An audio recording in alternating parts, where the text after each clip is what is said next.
Good morning students. So in this session we will be discussing about the elimination reactions and reaction with metals of haloalkenes. That is the chemical properties of your haloalkenes. The remaining part we will be discussing today. So the second type of reaction, as we have seen in the previous session, the second type of reaction, that is by your haloalkanes, is elimination reaction. So today we will be discussing about the second type of reaction, that is elimination reactions. So what are elimination reactions? We have studied in your general organic chemistry sessions. So part 1 and part 2. That is elimination reactions are those reactions wherein small atoms or small molecules is eliminated from a molecule to get your product. So such type of reactions are called as your elimination reactions. So once again we will be seeing what does this elimination reaction is. That is, say for example you have this molecule, say A and B, you react it with a base, So what happens here it is, there is an elimination of atoms. Say, think that this is your A atom and this is your B atom. In presence of a base, there is an elimination reaction like this, a base. So as a result you get this one, that is AB. The eliminated molecule AB is eliminated, plus you get this alkene as the product, that is alkene as the product. So what is elimination reaction? Very simple. In presence of any reagent, usually a base, there is an elimination of an atom or a group of atom to get the respective product, and usually the elimination reaction fetches you an unsaturated compound like alkene here. So you take a saturated compound like alkane here, you can see, observe that carbon-carbon single bond which has been converted into carbon-carbon double bond in presence of a base through elimination of a molecule. So this is the molecule eliminated. This is your eliminated molecule. So you have eliminated this molecule from your reactant molecule to get the product as your alkene. If you observe that this is the opposite of addition reaction. So ಏನಾಗುತ್ತೆ addition reaction ಅಲ್ಲಿ carbon-carbon double bond ಅಥವಾ carbon-carbon triple bonds ಗೆ you go on adding molecules such that it is being reduced from triple bonds or double bond to single bond. So addition reaction, so ಅದನ್ನು ಸಹ general organic chemistry sessions ಅಲ್ಲಿ ನೋಡಿದ್ದೀರಾ. So addition reaction ಇನ opposite reaction ನಿಮ್ಮ elimination reaction. So this is a general example for what is elimination reaction. So elimination of some atoms or molecules to get you an alkene as the product is called as your elimination reaction. So let us take your haloalkane in this elimination reaction and discuss what is elimination reaction in your haloalkanes. So this is an haloalkane in presence of a base, So remember this is an easy leaving group. You know that this is a easy leaving group. What do you mean by easy leaving group? When you react it with any base or any reagent, some of the groups in your reactant molecule will be easily leaving its place. So such groups which can be easily removed, they are called as easy leaving groups. So halogen is one of such easy leaving group. So as a result, when you react it with the base, this X, that is your halogen, will be easily removed in the reaction. So this will be easily removed. It will move out. As a result, what happens? You get a carbocation here. You get a positive charge here. So you have to neutralize your positive charge. So what happens is this base which we have taken, it abstracts your proton. This abstracts your proton. So H plus na tegiyutte andre ಏನು ಅರ್ಥ? ಈ ಎರಡು electrons ಈ carbon ಹತ್ರನೇ ಉಳ್ಕೊಳ್ಳುತ್ತೆ, which will be moving or which will be shifting towards this carbon-carbon single bond which neutralizes this positive charge. ಯಾಕಂದ್ರೆ H plus remove ಮಾಡ್ತಿದೀವಿ ಅಂದ್ರೆ hydrogen will not remove any electrons or it will not take any electrons with it. ಹಾಗಾಗಿ ಈ ಎರಡು electrons, so it will neutralize this positive charge created due to the leaving of this X halogen atom. ಈ halogen atom ಹೋಗಿರೋದ್ರಿಂದ ಈಚೆಗೆ ಇಲ್ಲಿ positive charge create ಆಗಿದೆ. ಈ positive charge ಅನ್ನ neutralise ಮಾಡಕ್ಕೆ ಅಂದ್ರೆ ಇದು ಕಾರ್ಬೋಕೇಟಯಾನ್, ದಿಸ್ ಇಸ್ ಅ ಕಾರ್ಬೋಕೇಟಯಾನ್. ಇದನ್ನ ನ್ಯೂಟ್ರಲೈಸ್ ಮಾಡೋದಕ್ಕೆ ನಮ್ಮ ಬೇಸ್ ಏನ್ ಮಾಡುತ್ತೆ, ಈ ಪ್ರೋಟಾನ್ಸ್ ನ ಅಬ್ಸ್ಟ್ರಾಕ್ಟ್ ಮಾಡುತ್ತೆ. ಸೊ ಪ್ರೋಟಾನ್ಸ್ ಅಬ್ಸ್ಟ್ರಾಕ್ಟ್ ಮಾಡ್ತಿದೆ ಅಂದ್ರೆ ಅರ್ಥ ಈ ಶೇಡ್ ಪೇರ್ ಆಫ್ ಎಲೆಕ್ಟ್ರಾನ್ಸ್ ಅಲ್ಲಿ ಒಂದು ಎಲೆಕ್ಟ್ರಾನ್ ನಮ್ಮ ಹೈಡ್ರೋಜನ್ ತಗೊಂಡ್ ಬರಲ್ಲ, it will coming as a positive charge proton ಆಗಿ ಬರುತ್ತೆ. ಹಾಗಾಗಿ ಎರಡು electrons it is shifted to carbon single bond to get this product, that is you get this alkene. This is an alkene. ಹೊರಗೆ ಬಂದಿದ್ದೇನು, what is the eliminated molecule. So elimination reaction ಅಂದ್ರೆ ಆಗಲೇ ಹೇಳಿದ್ದೀನಿ ನಾನು, ಸ್ಮಾಲ್ ಆಟಮ್ಸ್ ಅಥವಾ small molecules is eliminated from the reactant molecule to obtain an unsaturated molecule. Alkene ಬಂದಿದೆ. So ಹಾಗಾಗಿ eliminated molecule ಯಾವುದು, ಆಬ್ವಿಯಸ್ಲಿ ಒಂದು ಪ್ರೋಟಾನು ಒಂದು ಹ್ಯಾಲೋಜನ್. ಸೊ ಹಾಗಾಗಿ ಇಲ್ಲಿ ಬರೋದು HX. This is the eliminated molecule. So ಯಾವುದದು ಎಲಿಮಿನೇಟೆಡ್ ಮಾಲಿಕ್ಯೂಲ್ ಅಂತ ನೋಡಿದ್ರೆ it is an hydrogen halide. HX hydrogen halide. ಹಾಗಾಗಿ ಈ ಎಲಿಮಿನೇಷನ್ ರಿಯಾಕ್ಷನ್ ನಾವು you also call it as dehydrohalogenation. Dehydrohalogenation ಅಂತಾನು ಕರಿತೀವಿ. ಡಿ ಅಂದ್ರೆ ರಿಮೂವಲ್, ಹೈಡ್ರೋಜನ್ ಹ್ಯಾಲೋಜನ್.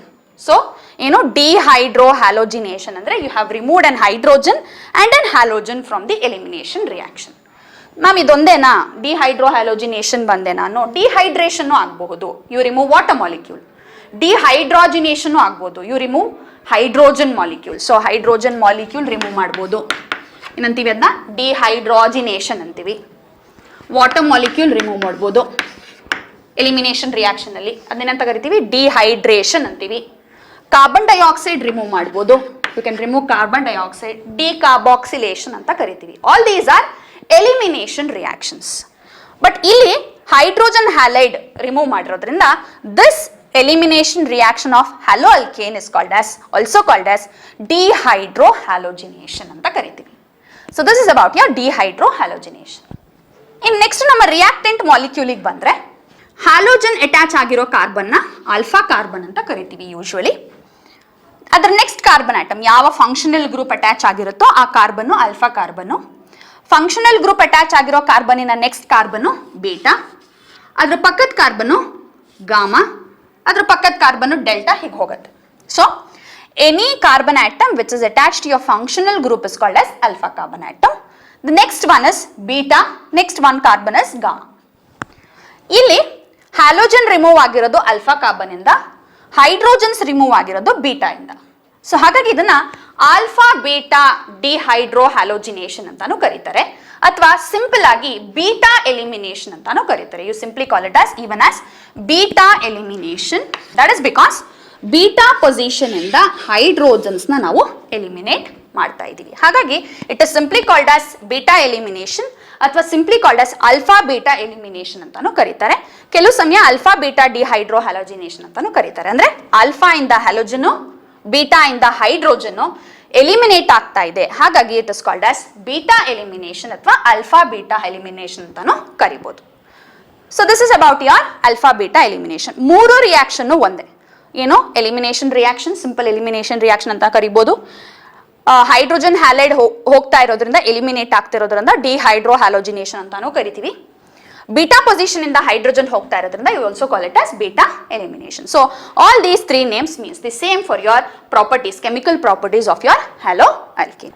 ಈ ಬೀಟಾ ಎಲಿಮಿನೇಷನ್ ನೋಡಿದ್ಮೇಲೆ ನಿಮ್ಗೆ ಏನ್ ಅನಿಸ್ತಾ ಇದೆ ಅಂದ್ರೆ ಬೀಟಾ ಪೊಸಿಷನ್ ಇಂದ ಹೈಡ್ರೋಜನ್ ಹೋಗ್ತಿದೆ, ಹಾಗಾಗಿ ಈ elimination reaction it is possible only when your halo alkane has beta hydrogens. ಅಂದ್ರೆ ಯಾವ ತರದ ಹ್ಯಾಲೋ ಆಲ್ಕೇನ್ ನಾವು ಎಲಿಮಿನೇಷನ್ ರಿಯಾಕ್ಷನ್ ಅಲ್ಲಿ possible is it possible to keep your elimination reaction is for those haloalkanes which is having beta hydrogens. So the haloalkanes should have beta hydrogens.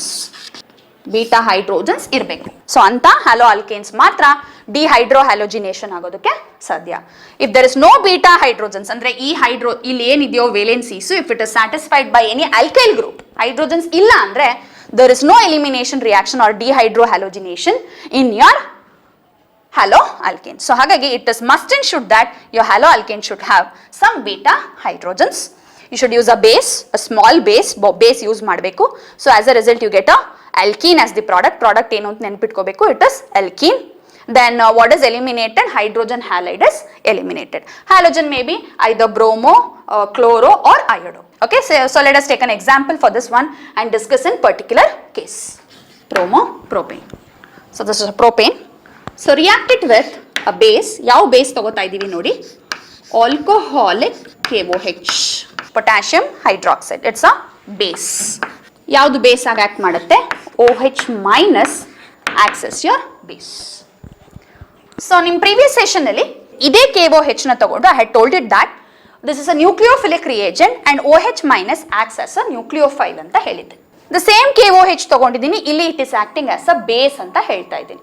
That is, what is the difference between a nucleophile and a base? ಏನ್ difference?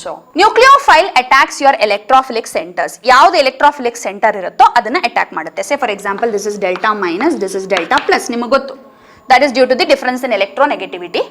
ಇದು ನಿಮ್ಮ nucleophile ಆಗಿ act ಮಾಡಿದ್ರೆ this attacks your electrophilic center. ಆಗ this acts as a nucleophile.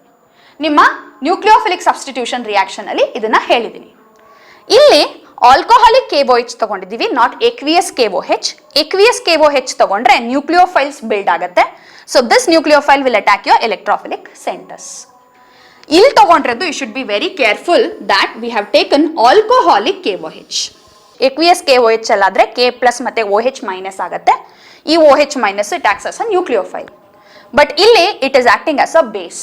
What is the nature of base? Base ಏನ್ ಮಾಡುತ್ತೆ? It abstracts protons ನ abstract ಮಾಡುತ್ತೆ. ಸೊ ಹಾಗಾಗಿ ಇಲ್ಲಿ ಎಲಿಮಿನೇಷನ್ ರಿಯಾಕ್ಷನ್ ಆಗುತ್ತೆ as acting as an base and not a nucleophile. Also remember that ಈ base ಮತ್ತೆ nucleophile ಮಧ್ಯ ಅಂದ್ರೆ ನಿಮ್ಮ ಸಬ್ಸ್ಟಿಟ್ಯೂಷನ್ ರಿಯಾಕ್ಷನ್, ನ್ಯೂಕ್ಲಿಯೋಫಿಲಿಕ್ ಸಬ್ಸ್ಟಿಟ್ಯೂಷನ್ ರಿಯಾಕ್ಷನ್ಗೂ ನಿಮ್ಮ ಎಲಿಮಿನೇಷನ್ ರಿಯಾಕ್ಷನ್ಗೂ always there will be a competition. ಎರಡು ನಡೀತಾ ಇರುತ್ತೆ simultaneously. There will be a substitution reaction and a elimination reaction. But the success goes for which is proceeding faster. ಯಾವುದು faster ಆಗಿದೆ ಅಂದ್ರೆ reaction condition ಮೇಲೆ ಯಾವುದು ಫಸ್ಟ್ ಆಗತ್ತೆ ರಿಯಾಕ್ಷನ್, ಆ ರಿಯಾಕ್ಷನ್ ಕಂಡೀಷನ್ ಮೇಲೆ ಡಿಪೆಂಡ್ ಆಗುತ್ತೆ. ಅದ್ರ ಮೇಲೆ ಎಲಿಮಿನೇಷನ್ ರಿಯಾಕ್ಷನ್ ಆಗತ್ತಾ ಅಥವಾ ಸಬ್ಸ್ಟಿಟ್ಯೂಷನ್ ರಿಯಾಕ್ಷನ್ ಆಗತ್ತಾ ಅಂತ ಡಿಸೈಡ್ ಆಗುತ್ತೆ. ಸೊ ಹಾಗಾಗಿ this KOH is both nucleophilic reagent and even it acts as a base. Aqueous medium ಅಲ್ಲಿ ಇದ್ರೆ KOH it acts as a nucleophilic reagent. Alcoholic medium ಅಲ್ಲಿ ಇದ್ರೆ it acts as a base. Nucleophile will attack your electrophilic centres. Bases abstracts the proton from the reactant molecule. ಅದು difference ನಿಮ್ಮ ನ್ಯೂಕ್ಲಿಯೋಫೈಲ್ಗುವೆ ಬೇಸ್ಗುವೆ. ಇನ್ನೊಂದು difference ಏನು? Nucleophile ಆಗಿ act ಮಾಡಿದ್ರೆ reaction ಆಗೋದು SN1 SN2 ರಿಯಾಕ್ಷನ್ ಆಗುತ್ತೆ, ಅಂದ್ರೆ ನ್ಯೂಕ್ಲಿಯೋಫಿಲಿಕ್ ಸಬ್ಸ್ಟಿಟ್ಯೂಷನ್ ರಿಯಾಕ್ಷನ್ ಆಗುತ್ತೆ. If this acts as a base ನಿಮ್ಮ ಎಲಿಮಿನೇಷನ್ ರಿಯಾಕ್ಷನ್ಸ್ ಆಗುತ್ತೆ. ಸೊ ಹಾಗಾಗಿ be careful about this reagent. Alcoholic ಅಂತ ಕೊಟ್ಟಿದ್ರೆ it is a base. Aqueous ಅಂತ ಕೊಟ್ಟಿದ್ರೆ ಇಟ್ ಇಸ್ ಅ ನ್ಯೂಕ್ಲಿಯೋಫೈಲ್.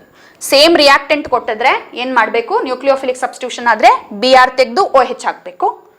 ಅದೇ ಆಲ್ಕೋಹಾಲಿಕ್ ಅಂತ ಕೊಟ್ಟಿದ್ರೆ you have to eliminate, alpha beta elimination ನ ಮಾಡಿ ಆಲ್ಕೀನ್ ಅನ್ನ ಪ್ರಾಡಕ್ಟ್ ಆಗಿ ಬರಬೇಕು. ಅದೇ ನ್ಯೂಕ್ಲಿಯೋಫಿಲಿಕ್ ಸಬ್ಸ್ಟಿಟ್ಯೂಷನ್ ಆದ್ರೆ you get your alcohol as the product. Remember, elimination reaction alkene is the product, substitution reaction alcohol is the alcohol is the product. So ಹಾಗಾಗಿ ಇಲ್ಲಿ ಬೇಸೋ it acts as your that is your alcoholic KOH acts as your base and not your nucleophilic reagent. ಹಾಗಾಗಿ ಇಲ್ಲಿ elimination reaction ಆಗಬೇಕು. So ಎಲ್ಲಿ elimination ಆಗಬೇಕು ನಿಮಗೆ ಗೊತ್ತು, which is alpha, this is alpha, this is beta. So beta position ಇಂದ ಒಂದು hydrogen ಹೋಗಬೇಕು, ಆಲ್ಫಾ ಪೊಸಿಷನ್ ಇಂದ ಬ್ರೋಮೈಡ್ ದಟ್ ಇಸ್ ಬ್ರೋಮಿನ್ ಹೋಗಬೇಕು. So as a result double bond ಎಲ್ಲಿ ಬರಬೇಕು? ಆಲ್ಫಾ ಬೀಟಾ ಪೊಸಿಷನ್ ಅಲ್ಲಿ ಡಬಲ್ ಬಾಂಡ್ ಬರಬೇಕು. CH3 CH, ಇಲ್ಲಿಂದ ಒಂದು ಹೈಡ್ರೋಜನ್ ತೆಗೆದುಬಿಟ್ಟಿದ್ದೀವಿ, double bond CH2 plus HBr. This is propene. So when you take an alcoholic KOH, it acts as a base. Nucleophile ಆಗೋ act ಮಾಡ್ತಿರುತ್ತೆ. ಆಗ್ಲೇ ಹೇಳಿದಂಗೆ ಎರಡರ ಮಧ್ಯನೂ there is a competition. That is nucleophilic substitution ಆಗ್ತಾ ಇರುತ್ತೆ, elimination reaction ಆಗುತ್ತೆ. But depending upon the reaction condition, ಯಾವ ರಿಯಾಕ್ಷನ್ ಕಂಡೀಷನ್ ತಗೊಂಡಿದ್ದೀವಿ, one of them reaches their goal. That is either elimination reaction ಆಗಿರುತ್ತೆ, ಇಲ್ಲ ಅಂದ್ರೆ ಸಬ್ಸ್ಟಿಟ್ಯೂಷನ್ ರಿಯಾಕ್ಷನ್ ಆಗಿರುತ್ತೆ. And that is purely based upon what is the reaction condition you are using. ಏನ್ reaction conditions ಅಂದ್ರೆ temperature ಆಗಿರ್ಬೋದು, ಯಾವ solvent ಅಲ್ಲಿ reaction ಮಾಡ್ತಿದೀವಿ, ಪ್ರೋಟಿಕ್ ಸಾಲ್ವೆಂಟಾ ಪ್ರೋಟಿಕ್ ಸಾಲ್ವೆಂಟಾ ಅನ್ನೋದ್ರ ಮೇಲೆ ಡಿಪೆಂಡ್ ಆಗುತ್ತೆ. ಸೊ ಹಾಗಾಗಿ purely based upon the conditions used of the reaction, either your elimination reaction succeeds or your substitution reaction succeeds. But remember, ಎರಡೂನು ಯಾವಾಗಲೂ it will be going for a race. One of them will reach the goal. So ಇಲ್ಲಿ based upon the reaction condition, alcoholic KOH ತಗೊಂಡಿರೋದ್ರಿಂದ elimination reaction will be proceeding instead of your nucleophilic substitution reaction. So this is about your single example about your elimination reactions. We'll take another example for these elimination reactions. So this is your example. So what is this compound? It is 2-bromobutane. So react it with a base, same thing, alcoholic KOH. Alcoholic KOH ಅಂತಾನು ಕೊಟ್ಟಿರ್ತಾರೆ, ಕೆಲವು ಸಮಯ KOH dissolved in alcohol ಅಂತಾನು ಕೊಟ್ಟಿರ್ತಾರೆ, ಕೆಲವು ಸಮಯ KOH ಅಂತ ಬರೆದು ಕೆಳಗಡೆ ಆಲ್ಕೋಹಾಲಿಕ್ ಅಂತ ಈ ತರ ಬರ್ದಿರ್ತಾರೆ. AQ ಅಂತ ಬರೆದ್ರೆ aqueous, you have to go for SN1 SN2, that is nucleophilic substitution ಹೋಗಬೇಕು. ಆಲ್ಕೋಹಾಲಿಕ್ ಅಂತ ಕೊಟ್ಟಿದ್ರೆ ಈ ತರ ಸ್ಮಾಲ್ ಆಗಿ ಕೊಟ್ಟಿದ್ರೆ you should go for elimination reaction. That's the difference. So ಇಲ್ಲಿ ನೋಡ್ಬೋದು, ಇಲ್ಲ ಕೆಲವು ಸಮಯ ಆಲ್ಕೋಹಾಲಿಕ್ KOH ಅಂತಾನೆ ಕೊಟ್ಟಿರ್ತಾರೆ, ಕೊಟ್ಟಿಲ್ಲ ಅಂದ್ರೆ KOH ಆಲ್ಕೋಹಾಲ್ ಅಂತ ಕೊಟ್ಟಿರ್ತಾರೆ. ಸೊ ಆಲ್ಕೋಹಾಲಿಕ್ KOH ಅಂತ ಕೊಟ್ಟಿದ್ರೆ you have to do elimination reactions. aqueous ಅಂತ ಕೊಟ್ಟಿದ್ರೆ you have to do your nucleophilic substitution reactions. So alcoholic KOH ಅಂತ ಕೊಟ್ಟಿದ್ದಾರೆ. ಸೊ ಹಾಗಾಗಿ ನೋಡೋಣ ವಾಟ್ ಇಸ್ ದ ರಿಯಾಕ್ಷನ್ ಅಂತ. ಸೊ ರಿಯಾಕ್ಷನ್ ನೋಡಕ್ ಮುಂಚೆ you should identify which is alpha which is beta. So ಇದು ಆಲ್ಫಾ, ಆಲ್ಫಾ ಇಂದ ಏನು ಹೋಗಬೇಕು, ಹ್ಯಾಲೋಜನ್ ಹೋಗಬೇಕು. So halogen attach to this carbon is alpha. Beta, next carbon is beta, this is gamma. Delta ಇದ್ರೆ delta ಹೋಗುತ್ತೆ. You can observe that this alpha carbon is attached to another carbon also. So obviously this is also beta. This is also beta. ಅಲ್ಲಿಗೆ ಈ ನಮ್ಮ molecule ನಾವೇನು instance ತಗೊಂಡಿದ್ದೀವೋ it has 2 beta hydro, that is 2 beta carbons. ಹಾಗಾಗಿ it has 2 beta hydrogens. ಇಲ್ಲಿ 2 hydrogen ಇದೆ beta, ಈ ಕಡೆ 3 beta hydrogens ಇದೆ. ಸೊ ಈಗೇನಾಗುತ್ತೆ, you have a major product and a minor product. That is 2 types of product ಆಗುತ್ತೆ. ಒಂದು ಇಲ್ಲಿಂದ ಎಲಿಮಿನೇಷನ್ ಆಗಿ ಬರೋ ಪ್ರಾಡಕ್ಟ್, ಇನ್ನೊಂದು ಇಲ್ಲಿಂದ ಎಲಿಮಿನೇಷನ್ ಆಗೋ ಬರೋ ಪ್ರಾಡಕ್ಟ್. ಸೊ ಫಸ್ಟ್ ಪ್ರಾಡಕ್ಟ್ ನೋಡೋಣ, ಇಲ್ಲಿಂದ ಎಲಿಮಿನೇಷನ್ ಆದ್ರೆ ಯಾವ ಪ್ರಾಡಕ್ಟ್ ಬರುತ್ತೆ ಅಂತ. That is CH3 CH. So this carbon has been lost 1 hydrogen. So ಒಂದು ಹೈಡ್ರೋಜನ್ ಹೋಗಿದೆ. Double bond CH, single bond CH3. ಇದು ಒಂದು molecule. This is from elimination of hydrogen from this beta. ಇದಕ್ಕೆ beta dash, beta double dash ಅಂತ ತಗೊಳ್ಳೋಣ ಬೇಕಾದ್ರೆ. Okay, so beta dash ಇಂದ hydrogen eliminate ಆಗಿದ್ರೆ ಈ ಪ್ರಾಡಕ್ಟ್ ಬರುತ್ತೆ. So what is this product? This is 2 butene plus ಇನ್ನೊಂದು product ಬರಬೇಕು ಆಬ್ವಿಯಸ್ಲಿ. ದಟ್ ಇಸ್ ಈ ಕಡೆ ಇರೋ ಹೈಡ್ರೋಜನ್ಸ್ ಅಂದ್ರೆ ಬೀಟಾ ಡಬಲ್ ಡ್ಯಾಶ್ ಇಂದ ಎಲಿಮಿನೇಟ್ ಆಗಿರುವಂತ ಹೈಡ್ರೋಜನ್ಸ್ ಬಂದ್ರೆ what's the product? CH3 CH2 CH double bond CH2. So e carbon in the we have eliminated a hydrogen. So this is the compound. So what is this? This is either 1 butene athwa bari butene. Idru ottige you get your HBr. HBr is the eliminated molecule. So this is your 2 products obtained from this reaction. One 2 butene, ಇನ್ನೊಂದು 1 butene. Both are alkenes, but it depends upon which is the beta carbon we have eliminated the hydrogens from. So ಹಾಗಾಗಿ you get 2 products. ಈಗ ಇದರಲ್ಲಿ ಯಾವುದು major ಯಾವುದು minor product? So 2 products ಬಂದಿರೋದ್ರಿಂದ obviously 1 will be major, 1 will be minor. ಅಂದ್ರೆ ಯಾವ beta hydrogens eliminate ಆಗಬೇಕು ಅನ್ನೋದಕ್ಕೆ ಇಲ್ಲಿ ಒಂದು ರೂಲ್ ನ ಫಾಲೋ ಮಾಡಬೇಕು. Same like your Markovnikov's rule. Markovnikov's rule ಹೇಗೆ it rules your alkene, addition of alkene, addition reaction ಇದೆಯಲ್ಲ, ಅದೇ ತರ ಎಲಿಮಿನೇಷನ್ ರಿಯಾಕ್ಷನ್ಗೂ ಯು ಹ್ಯಾವ್ ಅ ರೂಲ್. ಏನದು rule? The rule is Zaitsev rule. Rule is Zaitsev rule.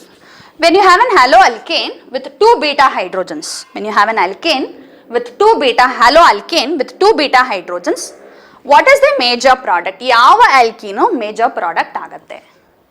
So ಏನು ಹೇಳುತ್ತೆ Zaitsev rule ಅಂದ್ರೆ, the major product of dehydrohalogenation when you have 2 beta hydrogens, the major product of your dehydrohalogenation reaction when you have 2 beta hydrogens in an haloalkane is the one. ಯಾವುದು major product ಅಂದ್ರೆ, ಯಾವ ಆಲ್ಕೀನು highly substituted ಆಗಿರುತ್ತೋ ಅದು major product ಅಂತ ಹೇಳುತ್ತೆ. Which is highly substituted, highly crowded. ಯಾವ ಆಲ್ಕೀನು highly crowded ಆಗಿರುತ್ತೋ, ಯಾವ alkene highly substituted ಆಗಿರುತ್ತೋ ಅದು ಮೇಜರ್ ಪ್ರಾಡಕ್ಟ್ ಅಂತ Zaitsev ರೂಲ್ ಹೇಳುತ್ತೆ. ಹೆಂಗ್ ನೋಡೋದು ಮ್ಯಾಮ್? ಹೆಂಗೆ how to know which is overly crowded, overly substituted, ಯಾವ ಆಲ್ಕೀನ್ ಬಂದಿದೆ ನೋಡೋಣ. ಹೇಗೆ ನೋಡೋದು ಅಂದ್ರೆ ಕಂಪ್ಲೀಟ್ ಫಾರ್ಮುಲಾ ಬರ್ಕೊಳ್ಳೋಣ. Write on the complete formula of this alkene. ಮೊದಲನೇ ಆಲ್ಕೀನ್ 2 ಬ್ಯೂಟೀನ್ ಬರೆದ್ರೆ it will be like this. Carbon carbon double bond, ಇದು ಒಂದು ಹೈಡ್ರೋಜನ್ನು, ಇನ್ನೊಂದು ಹೈಡ್ರೋಜನ್ನು, ಈ ಹೈಡ್ರೋಜನ್ಸ್ ಇದು, ಇನ್ನೊಂದು CH3, ಇನ್ನೊಂದು CH3. ಸೊ ಅಲ್ಲಿಗೆ ಕಾರ್ಬನ್ ಕಾರ್ಬನ್ ಡಬಲ್ ಬಾಂಡ್ಗೆ ಎಷ್ಟು ಸಬ್ಸ್ಟಿಟ್ಯೂಷನ್ ಆಯಿತು? 1 2 ಸಬ್ಸ್ಟಿಟ್ಯೂಷನ್ ಇದೆ. CH3 CH3 ಇದು ಮಾಮೂಲಿ hydrogens. So there are 2 substitution in this 2 butene. ಇನ್ನು ಎರಡನೇ ತಗೊಂಡ್ರೆ 1 ಬ್ಯೂಟೀನ್ ತಗೊಂಡ್ರೆ ಕಾರ್ಬನ್ ಕಾರ್ಬನ್ ಡಬಲ್ ಬಾಂಡ್. ಈ ಕಾರ್ಬನ್ ಕಾರ್ಬನ್ ಡಬಲ್ ಬಾಂಡ್ ಅಲ್ಲಿ ಈ ಕಾರ್ಬನ್ಗೆ 2 ಹೈಡ್ರೋಜನ್, 2 ಹೈಡ್ರೋಜನ್. ಇದಕ್ಕೆ ಒಂದು ಹೈಡ್ರೋಜನ್ನು, ಇನ್ನೊಂದು it is ethene C2H5 molecule, CH3 CH2 C2H5 that is the substitution. So ಅಲ್ಲಿಗೆ ಇದಕ್ಕೆ 2 ಸಬ್ಸ್ಟಿಟ್ಯೂಷನ್ ಆದರೆ ಇದಕ್ಕೆ ಎಷ್ಟು ಸಬ್ಸ್ಟಿಟ್ಯೂಟ್ ಆಗಿದೆ ಆಲ್ಕಿನ್ಗೆ? ಒಂದೇ ಸಬ್ಸ್ಟಿಟ್ಯೂಷನ್.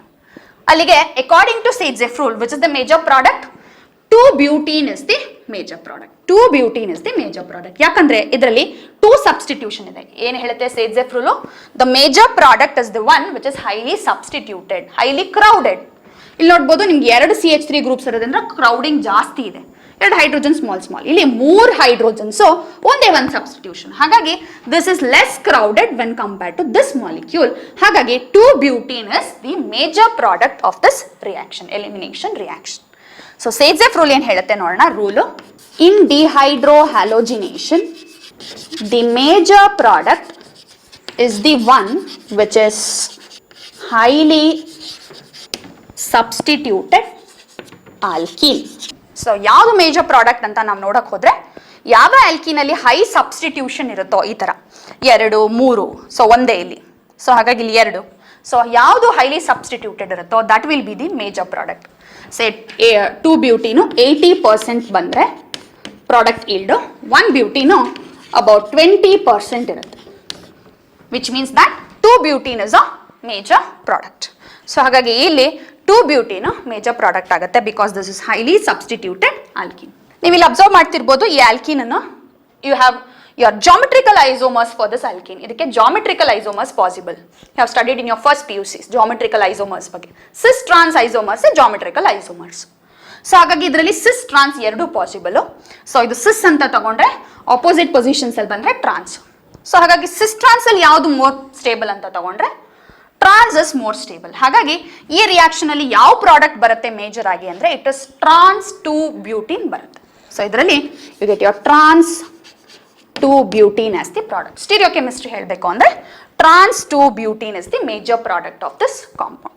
cis ಅಲ್ಲಿ ಇಲ್ಲಿ ಕ್ರೌಡಿಂಗ್ ಇರೋದ್ರಿಂದ cis ಅಲ್ಲಿ ಇಟ್ ಇಸ್ ಲೆಸ್ ಸ್ಟೇಬಲ್. ಟ್ರಾನ್ಸ್ ಆದ್ರೆ ಆಪೋಸಿಟ್ ಪೊಸಿಷನ್ಸ್ ಅಲ್ಲಿ ಬರುತ್ತೆ, ಸೊ ಇಲ್ಲಿ ಬರುತ್ತೆ, ಸೊ ಕ್ರೌಡಿಂಗ್ ಕಮ್ಮಿ. ಸೊ ಟ್ರಾನ್ಸ್ ಅಲ್ಲಿ ಏನಾಗುತ್ತೆ, 2 ಸಬ್ಸ್ಟಿಟ್ಯೂಯೆಂಟ್ಸ್ ಆಪೋಸಿಟ್ ಇರೋದ್ರಿಂದ ಸ್ಟೀರಿಕ್ ಹಿಂಡ್ರೆನ್ಸ್ ಕಡಿಮೆ ಇರುತ್ತೆ, ಇಂಟ್ರಾಕ್ಷನ್ಸ್ ಕಡಿಮೆ ಇರುತ್ತೆ. ಹಾಗಾಗಿ ಟ್ರಾನ್ಸ್ ಇಸ್ ಮೋರ್ ಸ್ಟೇಬಲ್. ಹಾಗಾಗಿ ಈ ರಿಯಾಕ್ಷನ್ ಅಲ್ಲಿ 2-butene ಮೇಜರ್ ಪ್ರಾಡಕ್ಟ್. ಆ 2-butene ಅಲ್ಲಿ ಯಾವುದು ಅಂತ ತಗೊಂಡ್ರೆ trans 2-butene is major product. ಯಾಕಂದ್ರೆ ಈ 2-butene ಗೆ it is having geometrical isomers, cis trans ಇರುತ್ತೆ. So trans is more stable than your cis. Now we have to discuss about the last type of reaction, chemical properties of haloalkanes, that is your reaction with metals. So this is the last type of reactions of haloalkanes, reaction with metals. So here we are taking about 2 types of metals, that is one is magnesium, the other one is your sodium. How do they react with your sodium and magnesium? Very important reactions and they have their own synthetical applications. Tumba important to named reactions. So hagagi let us see the reaction of haloalkanes with metals. So ಮೊದಲನೇದು reaction with sodium. How is your haloalkanes reacting with your sodium? So haloalkane general example ತಗೊಳ್ತೀನಿ, general reaction ತಗೋತೀನಿ. Reacts with 2 moles of sodium Rx, that is 2 moles of haloalkane reacts with 2 moles of sodium in presence of dry ether. Very important, dry ether condition ತಗೊಳ್ಬೇಕು. ಯಾಕೆ ಅಂತ ಹೇಳ್ತೀನಿ ಮುಂದೆ. Dry ether condition ತಗೊಳ್ಬೇಕು.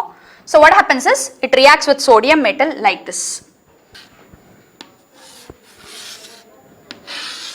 This has been eliminated. That is 2 moles of halogens plus 2 moles of sodium to give you 2 moles of NaX. Sodium halide ಬರುತ್ತೆ. ಉಳ್ಕೊಂಡ್ರದೇನು 2R, R, alkane ಬರುತ್ತೆ. You get your alkane as the product. So 2 moles of your haloalkane reacts with 2 moles of your sodium in presence of dry ether to give you alkane as the product, followed by sodium halide as the one of the byproducts. So the major product of this reaction is alkane. So this reaction is a named reaction named after its scientist, that is it is called as Woods reaction. Very very important 2 mark question. ಯಾವಾಗಲೂ ಕೇಳ್ತಿರ್ತಾರೆ Woods reaction. So what is Woods reaction? Your haloalkane reacts with metallic sodium in presence of dry ether. Dry ether ಯಾಕೆ ತಗೋಬೇಕು ಅಂತ ನಿಮಗೆ ಗೊತ್ತಾಗಿರ್ಬೇಕು. Because sodium it is ಸೋಡಿಯಂಗೆ inert solvent ಬೇಕು, that is dry ether. ಯಾಕಂದ್ರೆ sodium is highly reactive to atmosphere ಆಗಿರ್ಬೋದು, water ಆಗಿರ್ಬೋದು, ಎಕ್ಸೆಟ್ರಾ. ಹಾಗಾಗಿ inert solvent, dry ether acts as an inert solvent. Inert ಅಂದ್ರೆ ಈ ಸಾಲ್ವೆಂಟ್ ನಮ್ಮ ಸೋಡಿಯಂ ಜೊತೆ ರಿಯಾಕ್ಟ್ ಮಾಡೋದಿಲ್ಲ. It doesn't involve in reaction with the sodium. ಅದೇ ವಾಟರ್, ಆಲ್ಕೋಹಾಲ್, ಪ್ರೋಟಿಕ್ ಸಾಲ್ವೆಂಟ್ಸ್ ಯೂಸ್ ಮಾಡಿದ್ರೆ ಏನ್ ಮಾಡುತ್ತೆ, ಈ ಸೋಡಿಯಂ ಜೊತೆ ರಿಯಾಕ್ಟ್ ಮಾಡ್ಬಿಡುತ್ತೆ. ಸೊ ಹಾಗಾಗಿ ಡ್ರೈ ಈಥರ್ ತಗೊಂತೀವಿ. ಅದರಲ್ಲೂ ಡ್ರೈ ಯಾಕಂದ್ರೆ ಸ್ವಲ್ಪನೂ ವಾಟರ್ ಕಂಟೆಂಟ್ ಇರಬಾರ್ದು. That is because it reacts with your metallic sodium. So remember this is metallic sodium. Metallic sodium. So ಹಾಗಾಗಿ ಮೆಟಾಲಿಕ್ ಸೋಡಿಯಂ ಜೊತೆ ರಿಯಾಕ್ಟ್ ಮಾಡಿ get the major product as the alkane. So such type of reaction is called as Woods reaction. Haloalkane reacts with metallic sodium in presence of dry ether to get the alkane as the product. So what is the speciality of this reaction? ನೀವು observe ಮಾಡ್ತಿರ್ಬೋದು, haloalkane ಇಂದ hydrocarbon ಬಂದಿದೆ. ಅದು majority, that is ಅದು major advantage of this reaction. ಎರಡನೇದು, you can observe that alkane in a chain building ನ ನಾವು ಮಾಡಬಹುದು. That is say ಇದು CH3 ಅಂತ ತಗೊಂಡ್ರೆ, ಇದು CH3 ಅಂತ ತಗೊಂಡ್ರೆ, this will be your C2H6. That is alkane chain na build ಮಾಡಬಹುದು. That is the lengthening of your carbon chain is the major synthetic application of this reaction. So ಮೊದಲನೇದು conversion of haloalkane to hydrocarbon. ಎರಡನೇ advantage, it has a synthetic application of carbon chain lengthening. Carbon chain lengthening is the major synthetic application of this reaction. Say for example, ಒಂದು example ತಗೊಂಡ್ರೆ, say CH3 CH2 X 2 moles ತಗೋತೀವಿ, reacts with sodium, 2 moles of sodium in presence of dry ether. ಇದೇನು, say this is bromo. ಏನಿದು, this is bromo ethane. ಕರೆಕ್ಟಾ? 2 carbons ಇದೆ, ಹಾಗಾಗಿ ಇದು bromo ethane. ಏನು ಬರಬೇಕು product? So 2 moles of bromo ethane ಇದೆ, ಹಾಗಾಗಿ ಈಥೇನ್ C2H5 C2H5 ಚೇಂಜ್ ಮಾಡಬೇಕು. ಚೇಂಜ್ ಮಾಡಿದ್ರೆ it will B CH3 CH2 CH2 CH3 plus 2 moles of NaBr. ಏನು ಬಂತು ಪ್ರಾಡಕ್ಟು? ಹೈಡ್ರೋಕಾರ್ಬನ್ ಬಂತು. ಯಾವ ಹೈಡ್ರೋಕಾರ್ಬನ್ ಬಂತು? ಬ್ಯೂಟೇನ್ ಬಂತು. You get your butane as the product. So ethane ಇಂದ ಬ್ಯೂಟೇನ್ ಬಂತು ಅಂದ್ರೆ ಅರ್ಥ, ಇಲ್ಲಿ 2 carbon atom chain, that is the carbon length is 2 carbon atom. ಇಲ್ಲಿ carbon length, that is chain length is 4. ಅಲ್ಲಿಗೇನಾಯ್ತು, ಕಾರ್ಬನ್ ಚೈನ್ ಲೆಂಥನಿಂಗ್ ನ ಈ reaction ಇಂದ ಮಾಡಬಹುದು. ಹಾಗೆ ಹ್ಯಾಲೋಆಲ್ಕೇನ್ ಇಂದ ಬಂದಿರೋದು hydrocarbon. So these are the 2 synthetic applications of this Woods reaction. Very very important reaction of haloalkanes. The next reaction is reaction with magnesium. Haloalkane reacts with metallic magnesium in presence of again dry ether. ಇದಕ್ಕೂ ಅಷ್ಟೇ dry ether conditions ಬೇಕು. You get this product RMgX. This product that we have obtained, RMgX, is called as Grignard reagent. Very important, it is called as Grignard reagent. And this reaction, that is reaction of haloalkane with magnesium in presence of dry ether, is called as Grignard reaction. It is named after this scientist Victor Grignard. So ಹಾಗಾಗಿ ಇದನ್ನ Grignard reaction ಅಂತ ಕರಿತೀವಿ. Grignard reaction. And this RMgX is your Grignard reagent.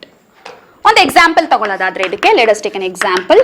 That is CH3Br plus magnesium in presence of dry ether. You get this CH3Mg(Br). This is called as methyl magnesium bromide, ಅಥವಾ you call it as alkyl magnesium halide. General ಆಗಿ ಕರೆಯೋದಾದ್ರೆ alkyl magnesium halide is also called as Grignard reagent. This is called as your, ಈ particular example ತಗೊಂಡ್ರೆ this is called as methyl magnesium bromide. ಈ Grignard reagent ಏನಿದೆಯೋ, this is ಆರ್ಗ್ಯಾನೋಮೆಟಾಲಿಕ್ compound. ಏನು ಆರ್ಗ್ಯಾನೋಮೆಟಾಲಿಕ್ compound ಅಂದರೆ ನೀವು ಓದಿದ್ದೀರಾ, coordination compounds ಅಲ್ಲಿ It's an organic group attached to your metallic group directly. It is called as your organometallic compounds. ಹಾಗೆ RMGX ಅಷ್ಟೇ, it is an organometallic compound. ಅಂದ್ರೆ R, it is organic group. It is attached to magnesium, and which is attached to a halogen. Idರಲ್ಲಿ this is partially negative, this is partially positive, and this group is partially negative. ಈ R group partially negative. ಹಾಗಾಗಿ ಇದನ್ನ nucleophilic reagent ಅಂತ ಕರಿತೀವಿ. ನಿಮ್ Grignard reagent it is a nucleophilic reagent. ಇದೇನಿದೆ ಇದು it's a nucleophilic reagent. ಯಾವುದದು nucleophile ಅಂದ್ರೆ R minus is the nucleophile. R minus acts as a nucleophile. Remember, ಯಾವಾಗಲೂ alkyl group ಮೇಲೆ usually positive charges ಬರುತ್ತೆ. CH3 plus CH2 plus so ಹೀಗೆ R group ಅಥವಾ ನಿಮ್ಮ alkyl group ಮೇಲೆ positive charge ಬರುತ್ತೆ, and this is the only reagent where you get a negative charge on this, that is nucleophilic charge on this R group. ಹಾಗಾಗಿ it is a very special reagent and it has a lot of synthetic uses for its preparation. Synthetic uses ತುಂಬಾನೇ ಇದೆ. So ಹಾಗಾಗಿ it is a nucleophilic reagent. So Grignard reagent RMGX, alkyl magnesium halide. So ಈ RMGX ಅಲ್ಲಿ ಈ RMG ಏನಿದೆಯೋ ಆರ್ಗ್ಯಾನೋಮೆಟಾಲಿಕ್ bond ಅಂದ್ರೆ organic ಗ್ರೂಪ್ಗೂ ಮೆಗ್ನೀಷಿಯಂಗೂ ಇರೋ bond, that is polar covalent bond. It's a polar covalent bond. But ಇದು ಈ ಮೆಗ್ನೀಷಿಯಂ ಮತ್ತೆ ಹ್ಯಾಲೈಡ್ ಇದೆಯಲ್ಲ, it is an ionic bond. It is an ionic bond. So ಹಾಗಾಗಿ ಹ್ಯಾಲೋಜನ್ ಮೇಲೆ ಆಬ್ವಿಯಸ್ಲಿ ಎಲೆಕ್ಟ್ರೋನೆಗೆಟಿವಿಟಿ ಜಾಸ್ತಿ ಇರೋದ್ರಿಂದ ನೆಗೆಟಿವ್ ಚಾರ್ಜ್ ಬರುತ್ತೆ. Magnesium is a metal, that is s block element, ಹಾಗಾಗಿ ಪಾಸಿಟಿವ್ ಚಾರ್ಜ್ ಬರುತ್ತೆ. And obviously your R group ಮೇಲೆ negative charge ಬರುತ್ತೆ. ಹಾಗಾಗಿ ಇದನ್ನ you call it as a nucleophilic reagent. ಅಂದ್ರೆ ಆರ್ ಮೇಲೆ ನೆಗೆಟಿವ್ ಚಾರ್ಜ್ ಇರುತ್ತೆ. ಬಾಕಿ ಯಾವ ರಿಯೇಜೆಂಟ್ ತಗೊಂಡ್ರು ನಿಮ್ಮ ಆಲ್ಕೈಲ್ ಗ್ರೂಪ್ ಮೇಲೆ usually you will be having a positive charge. So ಹಾಗಾಗಿ this is a nucleophilic reagent which is the nucleophile. ಅಂದ್ರೆ R minus is the nucleophile.